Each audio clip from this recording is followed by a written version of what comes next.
tonona amintsika ny fiadanana sy fahasoavana avy amin'i Jesosy Kristy tompontsika ilay tiantsika amin'ny fitiavana mandrakizay omalitsika ninao famaritana ankapobeny zatra tonga dia ampitaiko aminao aloha dia mizara zay mba sombitsomby ny fantatro ary mampirisika anao tahaka an'ireo kristianina tany Bery hoy ny ten'Andriamanitra amin'ny apôstôly amin'ny asan'ny apôstôly dia mijery ny soratra masina izy fa soratra masina koa anefa tsy vakina amin'ny saina fotsiny fa mangatahtsara ny fitarihan'ny fanahy masin'Andriamanitra satria ny fanahy masina no nampanoratra ny baiboly ary ny baiboly irery ihany ny tena amarininy fanahy masina fa soratra masina avy amin'Andriamanitra mampirisika anao nanandrana dia nahita fa tsara ny tompo ary ao anatin'ity fampianarana androany ty hoe nitoetra manokana ananan'ny fiangonana zay mifandray amin'ny fampidirana itsika omaly ihany dia mampirisika anao hamaky ny Hebreo 10 anampaharetana kely ianao hamaky azy manomboka amin'ny 9 ka hatramin'ny 9 farany mihitsy ary rehefa manao fampitahana izy ny amin'ny fisoronana nataon'ny zanak'Israely amin'ny lalan'ireo mpisorona ny mpisorona be sy ny amin'ny fanekena vaovao dia zao no ambarany ao amin'io Hebreo 10 io hoe niteny Jesosy hoe reo sorona natao araka amin'ny fanekena taloha fanatitra hoany fanatitra hodoro fanatitra latsadra zany dia hitantsika miverimberina matetika indrindra amin'ny bokin'ny Exodosy Leviticus Numéri tsy nilainao izy mahatsy an'Andriamanitra dia gagitsika satria amintsika olombelona ny nofo dia mora taitra amin'ny zavatra zay manitona ny maso rehefa mahitsika reny sary mihetsika momba ny fanompona teo amin'ny fanekena taloha tena manaitra le izy tahaka ny zavatra goavana mihitsy tsy manao tsinitsinina n'le izy akory entina le ondra dia mahita raha latsaka mihitsy ianao tonga dia avetrany ianao dia mahatsy misy aina miala zavatra tena tsy azo amevanina zao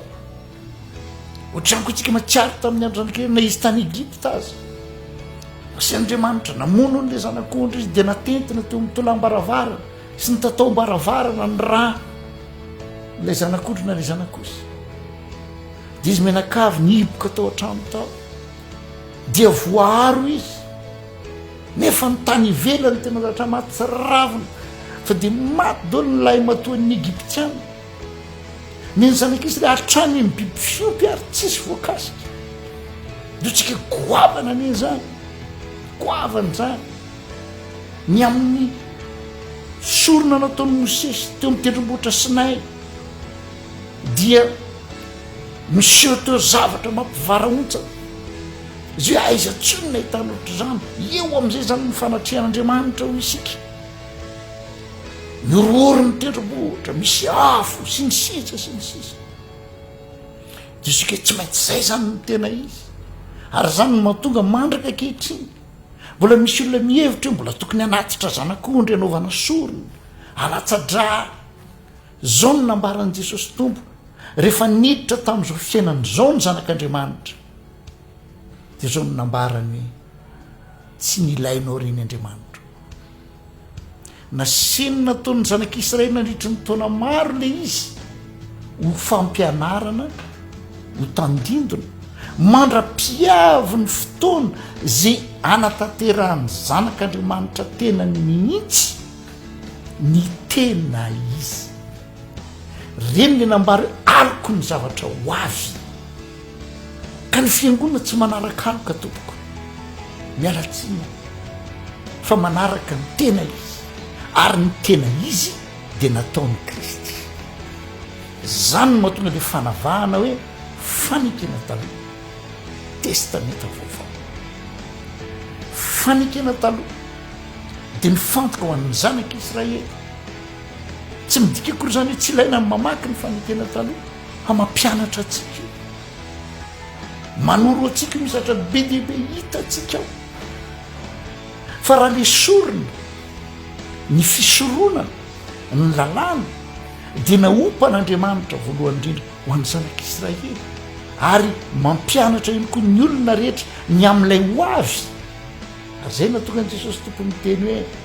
tamin'ny mpianany hoe ankehitriny izy dia sambatra maso zay mahitsy zao hitanareo zao ny sofina mandre zao renareo zao fa maro izy ny mpaminany tany aloha ny patriarka ny mpanjaka na niry ahitana zao riavana tonga ny Kristy tondra lay tena izy inona lay tena izy dia zao ireo patriarka ireo mpaminany ireo mpanjaka fantany eo milaza zavatra ho avy eny dia zavatra ataony satria mahatonga verimberina foana le sorona dikan'izay zany a mbola tsy tonga amin'ilay tena tanjona ary na dia lay sorona ataony mpisorona be amin'le andro fanavotana dia iny ary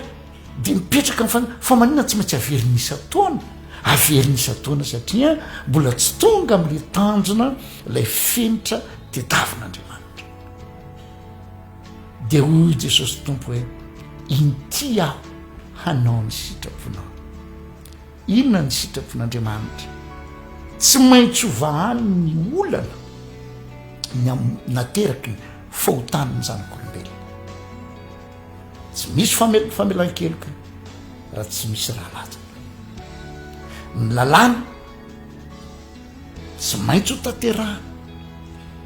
ary zay ny nambaran'i Jesosy tsy avy andravany lalàna izy fa avy anatanteraka inona ny fanatanterahana ny lalàna ny fanahy zay manota ny ho faty toy izao nefa nitiavan'Andriamanitra n'izao tontolo zao tsy misy sitra ny verina dia iray azy fa tia no tonga amin'ny famonjena izy rehetra amin'ny alalany fibebahana ny atao hoe fibebahana dia fitodiana amin'Andriamanitra fa tsy hoe ranomaso akory ny tena dikan'ny fibebahana fa fitodiana amin'Andriamanitra dia rehefa tonga tamin'izao fiainan'izao Jesosy izy amin'izay no nanatanteraka le sorona tena manara-penitra araka ny fenitry ny lanitra tsy raha ambiby tsony tsy raha nosy na raha nomby na raha nondry tsy mahasolo olona zany fa dia raina ny tompo a ny rano mihitsy ny natolotra lay raha masina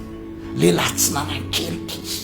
tsy misy tsiny izy masina izy natanteraka ny lalàna izy teo amin'ny toerantsika fa isika tsy mahatanteraka tanterahana zany teo amin'ny azo fijaliana nanolotra ny aina izy rehefa nanolotra ny raha rehefa nandatsaka ny raha dia izy hoe vita ny asa mpamonjena tsy azo anampina tsy azo analàna tsy ampiana fombafomba tsy afiana zavatra ohatr'izao na asa atao ohatr'izao fa vita ny asa mpamonjena ary zay mino ny asa mpamonjena nataon'i Jesosy Kristy dia tafiditra ao anatin'ny fiangonana dia zay mamaritra ny toerany fiangonana koa satria asa mpamonjena maharitra mandrakizay no nataon'i Jesosy Kristy noho izany zay mino azy manana fiainana mandrakizay ary ny fiangonana dia novidiny tamin'ny rany zay manana sanda mandrakizay hery mandrakizay ny fiangonana zany dia mandrakizay eto zany ditatsika mbola navahana foana n'le fiangonana tsy voafetra ny elanela tsy resaka trano tsy resaka anarana mbola zavekorina kely tsy midika koa zany tsy ilaina daholo reny zavatra mijoro reny tsy zay kory ny tenambara fa afaka mijoro zany fa zao kosa tsy maintsy iorenana amin'ny fototra ny fiangonana dia mandrakizay teraka tamin'ny andro pentekoste izy tsy voafetra ny geografia izy tao Jerosalema izy niteraka io fisiny io a ity an-tany dia mandra-piavin'i Jesosy Kristy lay nyteny andeha dia namboatra fitoerana ho anareo ary ho avin'ray akanareo ho any amiko. Ny fiangonana zany dia manana fanantenana, dia ilay mpamonjy ho avy eny amin'ireo ny lanitra ary tsy ho ely zany ry olona, tsy afaka manimbaradaty aminao tsy hitombona koa zany ray teny daty fa matokotongo zao fampianarana zao dia miantombotra ny ampakarany Jesosy Kristy ny fiangonana ho any any. Ny fiangonana tsy voafetra ny toerana, tsy voafetra ny tany, ny fiangonana tsy voafetra ny fotoana fa mandrakizay. Ao anatin'ny fiangonana reo mpino efa nodomandry sy isika izay mbola velona nankehitriny.